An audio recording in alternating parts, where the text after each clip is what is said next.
যদিও স্বামী বিবেকানন্দ বলেছেন যে আমাকে দেখলে লোকে জ্ঞানী মনে করে, আমি বাইরে জ্ঞানী কিন্তু ভেতরে ভক্ত আমি। আর বলছেন ওই বুড়োটা মানে ঠাকুর, ও বাইরে ভক্তি ভেতরে টনটনে জ্ঞান, ওর ভেতরে জ্ঞানী। এবার দেখুন তার প্রমাণ এখানে। আমি প্রথম পয়েন্টটা পড়ে শোনাচ্ছি, পয়েন্ট ওয়াইজ বইটা লেখা হয়েছে 1 2 3 4 করে।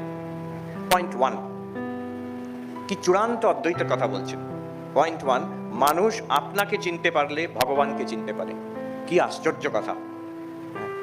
সমগ্র বেদান্তের এক কথায় বলতে গেলে যে মহাবাক্য আছে, তত্ত্বমসি, তুমি সেই, অহম ব্রহ্মাস্মি, আমি ব্রহ্ম, প্রজ্ঞানম ব্রহ্ম, এই আমার মধ্যে যে চেতনাটা আছে এইটাই হচ্ছে আলটিমেট রিয়ালিটি ব্রহ্মান।